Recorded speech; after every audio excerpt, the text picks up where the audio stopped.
Assalamualaikum warahmatullahi wabarakatuh. Sebelumnya perkenalkan, nama saya Meila Dasari dengan NPM 247828082. Jadi pada video kali ini saya akan membuat video hands on pada mata kuliah jaringan komputer 3, yang dimana pada kesempatan kali ini saya akan membuat lab 2.4.11 tentang modify single area OSPF versi 2 gitu. Oke.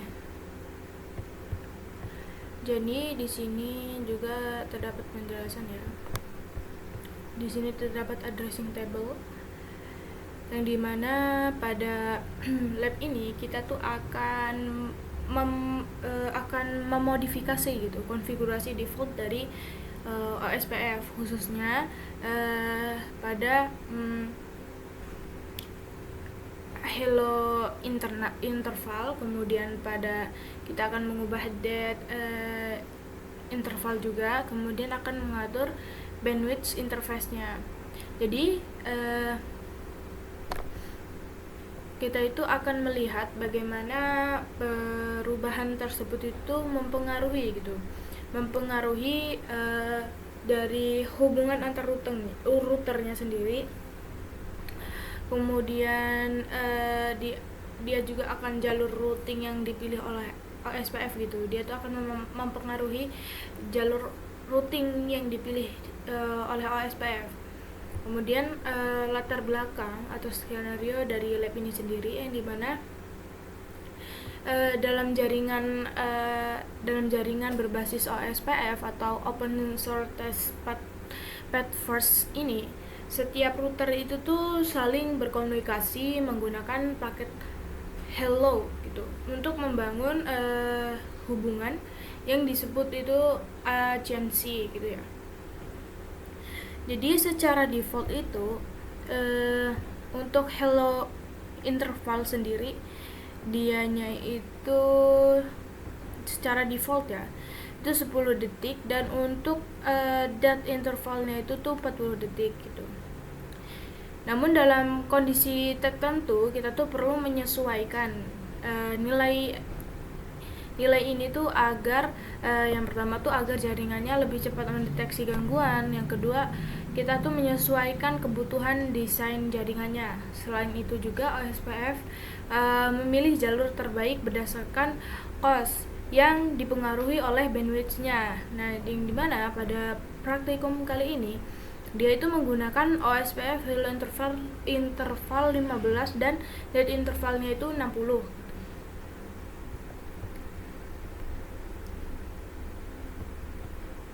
Nah, di sini terdapat instruksinya ya. Yang pertama di sini dia tuh instruksi yang pertama dia tuh disuruh memodifikasi. Di sini tes kan modifikasi timer OSPF di sini dia tuh, atau hello and date interval. Kemudian dia akan mengamati efek perubahan terhadap agensinya.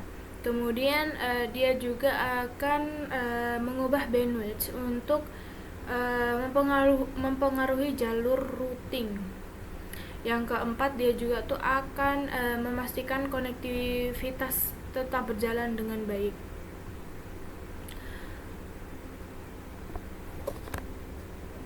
Nah, kita langsung lanjut. Di sini bisa kita buka untuk bagian di sini kan, before modifying the OSPF, verify the all PC and ping the web server and each other. Web server.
tidak muncul, bentar ya.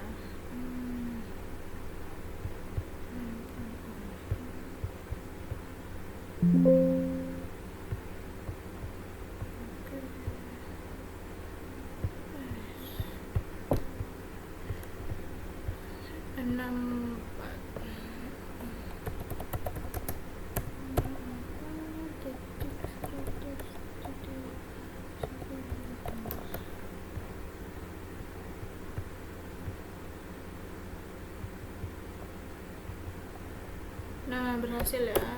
Tuh, artinya dia di sini bisa kita lihat di sendiri, kita kan telah memverif PC yang dimana kita ping web server dari salah satu PC di sini ya.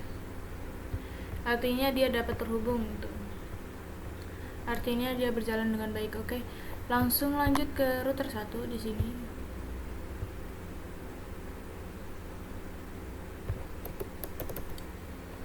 Enable config.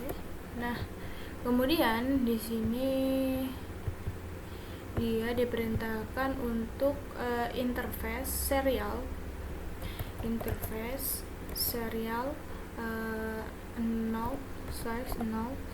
Nah, oke, tuh. Kemudian kita akan IP OSPF hello interval 15.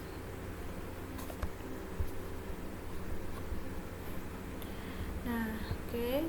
Kemudian IP OSPF hello interval 15.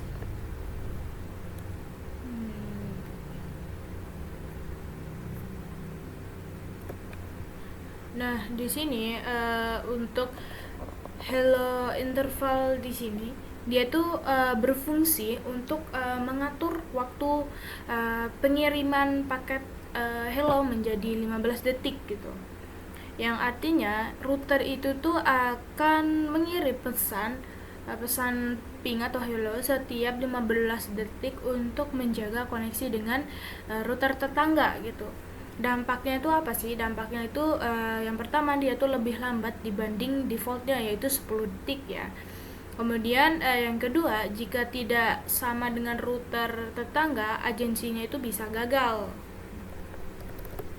Nah, kita lanjut yaitu IP OSPF depth interval 60. Nah, di sini. Nah, bisa kita lihat di sini untuk perintah ini dia tuh menentukan waktu maksimal menunggu hello sebelum router dianggap mati.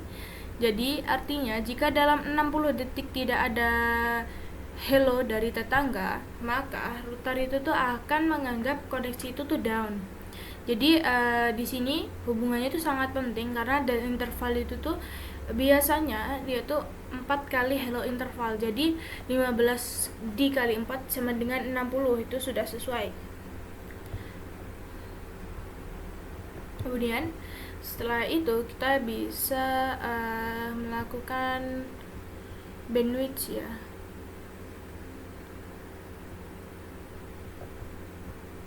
Nih bandwidth 64.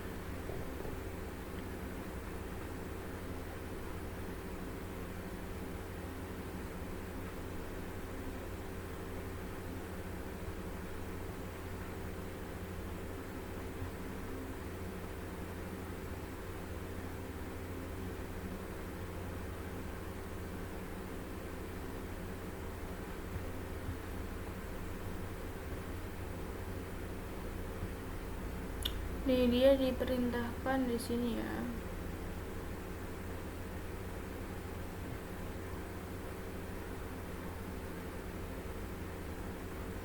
Kita diperintahkan untuk mentranslate PC ya. Mentranslate web server dari PC 1 aja, PC 1. PC 1 command prompt. Nah, di sini dia menampilkan ya yang dimana dia dari 172.16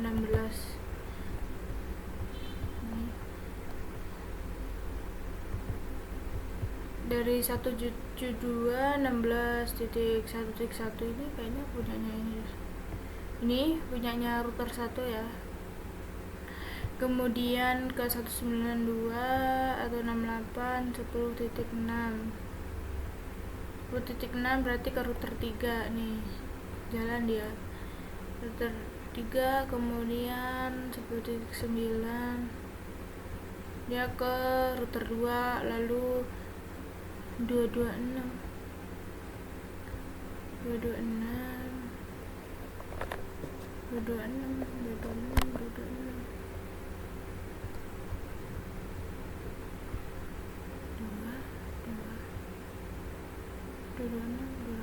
adanya 225 nih. Kemudian dia 64 10 100 1.2.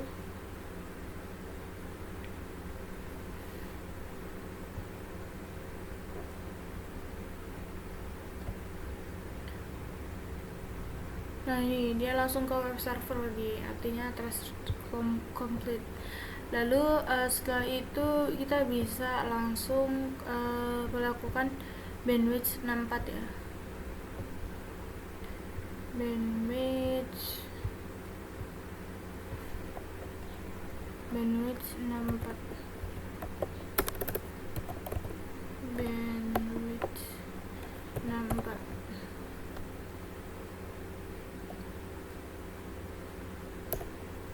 Nah setelah itu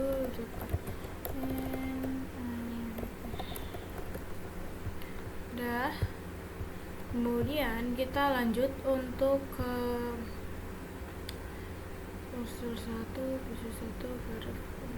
ke router 2 ya. Kita lanjut ke router 2. Nah tadi arti dari bandwidth sendiri, yang dimana bandwidth itu tuh perintah itu tuh digunakan untuk mengatur nilai bandwidth menjadi 64 kbps gitu, yang dimana ini tuh sangat penting sekali karena jika kita tidak mengubah kecepatan asli interface-nya, dia itu akan mempengaruhi perhitungan OSPF cost-nya. Dampaknya apa? Dampaknya itu semakin kecil bandwidth maka akan semakin besar cost-nya. OSPF itu tuh akan menghindari jalur ini jika ada jalur yang lain yang lebih murah gitu. Hasilnya routing itu tuh akan berubah memilih jalur lain, misalnya lewat router 3 gitu. Nah, ini kita enable config T, lalu kita interface. Di sini interface-nya serial 0 juga ya, serial 0.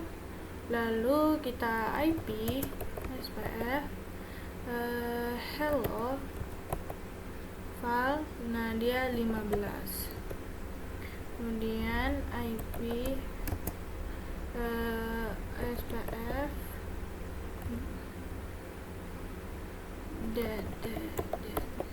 interval 60. Nah bisa kita lihat sendiri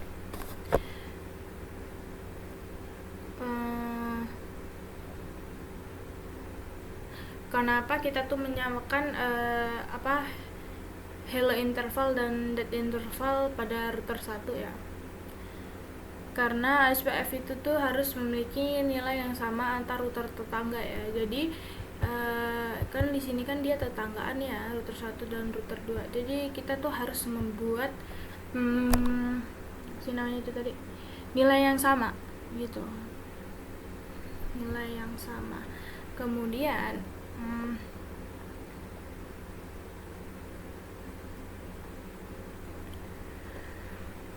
setelah kita menyamakan timernya, agency itu akan kembali normal.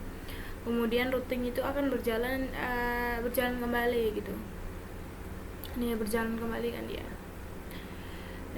Kemudian setelah kita setelah bandwidth diubah, yang dimana sebelumnya itu jalurnya itu dari router 1 ke router 2 lalu ke server. Nah, sekarang jalurnya itu berubah menjadi dari router 1, router 3, router 2, server gitu. Karena ASPF itu memilih jalur dengan cost yang lebih kecil. Cara ngelihatnya kita tuh bisa di sini traced lagi.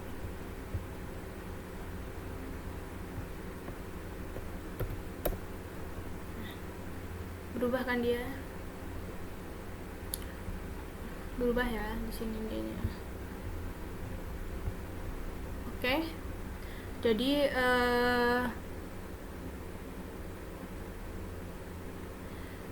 kesimpulan dari praktikum ini tuh yang pertama, timer ASPF itu tuh harus sama agar agensinya itu terbentuk. Yang kedua, bandwidth itu mempengaruhi pemilihan jalur. Kemudian ASPF itu secara otomatis tuh akan memilih rute terbaik berdasarkan costnya. Nah, jadi untuk lab ini dimana kompleksnya 100% sudah selesai ya. Jadi sudah cukup bagi saya, dimana saya sudah menjelaskan paket tracer 4.11 ini, yang dimana kompleksnya sudah 100%, check result semen sudah 100% ya. Oke, jadi saya mohon maaf apabila terdapat kesalahan dalam video penjelasan saya atau kurangnya penjelasan dalam video saya. Saya akhiri, wassalamualaikum warahmatullahi wabarakatuh.